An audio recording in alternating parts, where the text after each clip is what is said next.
Afternoon, everyone. So, ang ipapresent ko ngayon is yung number 3, which is yung CVP Sensitivity Analysis.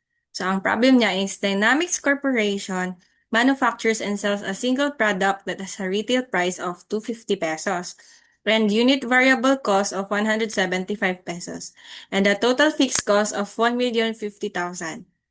It expects to sell 25,000 units in the next period. So, ang required sa A is yung CMR, VEP in units, and profit as expected in the coming period. So, yung selling price na 250, niless ko siya sa 175 na variable cost. So, ang magiging contribution per unit niya is 75. So, para kunin natin yung CMR, yung formula niya is CM over Cs. So, yung 75, dinivide ko siya sa 250 na selling price. So, ang magiging contribution margin niya is 30%. Sa break-even naman is yung fixed cost divided by CMU. So, yung 1,050,000, i-divide ko siya sa 75. Dinivide ko siya sa 75. So, ang magiging PEP is 14,000. Sa profit, naman, yung selling price and yung variable cost, ito, tinimes ko lang siya sa 25,000. So, ang magiging selling price na niya is 6,250,000. And yung variable cost is 4,375,000. So, ang magiging contribution margin niya is 1,875,000. Niless ko siya sa fixed cost na 1,050,000. So, ang magiging operating income niya is 825,000. Sa margin of safety naman is yung formula niya is selling price per unit less break even in units. So, yung 25,000, niless ko siya sa 14,000. Kaya, ang MSU niya is 11,000. So, sa degree of operating leverage naman niya is CM over OI. So, yung 1,875,000, divide ko siya sa 825. So, ang magiging DOL is 2.27. Sa B, ang required naman sa B is sa B1 is yung unit sales price is increased by 10%. So, sa selling price is tinimes ko lang siya sa 1.10, kaya 275 yung new selling price. And niless ko lang siya sa variable cost na 175. So, magiging contribution margin niya is 100. Sa contribution margin ratio naman, ito yung formula niya, CM over sales.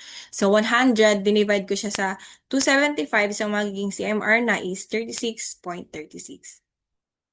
Next naman is sa break-even point in units. Yun, fixed cost over CMU. So, yung fixed cost is 1,050,000. Dinivide ko siya sa contribution margin per unit na 100. So, ang magiging BEP na is 10,500. So, ganun ulit. Yung selling price at saka yung variable cost, tinimes ko lang siya sa 25,000, both. So, magiging selling price is 6,875,000 and less ko siya sa variable cost na 4,375,000. So, ang magiging contribution margin na is 2,500,000. And ileless ko lang siya sa variable cost na 1,050,000. So, ang magiging operating income is 1,450,000. Sa margin of safety naman, yung selling price, niless ko lang siya ulit sa break-even point in units. So, yung 25,000, ililess ko lang siya sa 10,500. So, ang makukuha kong MSU is 14,500. Sa degree of operating leverage naman is yun, CM over OI na 2,500,000. Dinivide ko lang siya sa operating income na 1,450,000. So, ang magiging degree of operating leverage na niya is 1.72. Sa number 2 naman is yung unit variable cost is decreases by 20%. So, yung variable cost is tinimes ko lang siya sa 80%. So, ang magiging new variable cost per unit niya is 140. So, 250, ilaless ko ulit siya sa 140. Kaya ang magiging contribution margin per unit is 110. And yung contribution margin niya na ratio is CM over sales ulit. Ito yung formula. Yung 110, dinivide ko lang sa 250. So, ang magiging CMR niya is 44%. Sa break-even point naman is yung fixed cost over CMU, yung 1,050,000, di-divide ko lang siya sa 110 na CMU. So, magiging break-even point in units na niya is 9,545.45. Yun, sa profit, ulit, yung selling price at saka yung variable cost, tinimes ko lang siya sa 25 ulit na expected units. So, magiging selling price is 6,250,000. Less ko siya sa 3,500,000. So, ang magiging contribution margin niya is 2,750,000. And i-realize ko lang siya ulit sa fixed cost na 1,050,000. So, ang magiging operating income is 1,700,000. And yung sa margin of safety naman, selling price per unit less break-even. So, yung 25,000 ulit na expected sales, i-less ko lang siya sa break-even. So, ang magiging MSU na niya is 15,455. And so, yung sa degree of operating leverage, yung 2,750,000 na contribution margin, di-divide ko lang siya ulit sa operating income na 1,700,000. So, ang magiging DOL na niya is 1.62. Sa number 3 naman is total fixed cost increases to 1,820,000.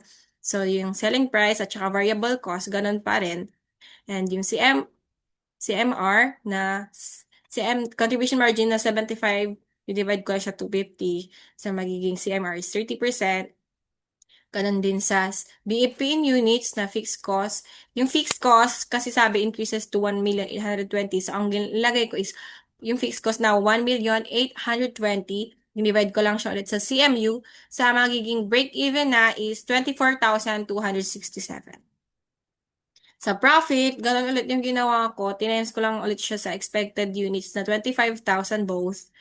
So, magiging selling price is 6,250. Less ko sa variable cost na 4,375,000. So, ang magiging contribution margin na niya is 1,875,000.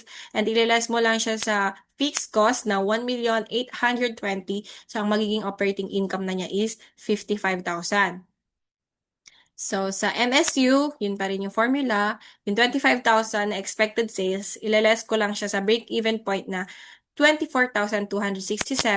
So, magiging MSU na niya or yung margin of safety niya is 733. Sa degree of operating leverage is yung contribution margin na 1,875.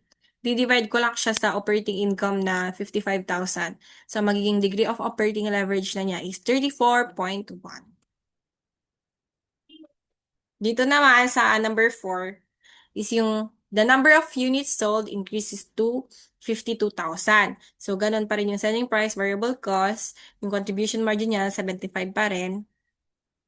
And yung sa CMR, ganun pa rin, 75 over 250 na 30%. Sa break-even point na 1,050,000, di-divide ko na siya sa 75, so 14,000 yung break-even point in units. And sa profit, sa selling price and variable cost na 250 and 175, tinimes ko lang siya sa 52,000. Sa magiging bagong selling price na is 13 million and ililess ko lang siya sa 175 times 52 na variable cost na 9,100,000. So, ang magiging contribution margin na niya is 3,900,000. And ililess ko siya sa fixed cost na 1,050,000. So, ang magiging operating income na niya is 2,850,000. Sa margin of safety, so yun pa rin yung formula, selling price less variable, ay break-even point in units. So, yung 52,000 na units, ililess ko siya sa 14,000. So, ang magiging MSU niya is 38,000 na. So, sa degree of operating leverage naman, yun, 3 million na contribution margin, 3,900,000. Divide ko lang siya sa operating income na 2,850,000. So, ang magiging DOL na niya is 1.37.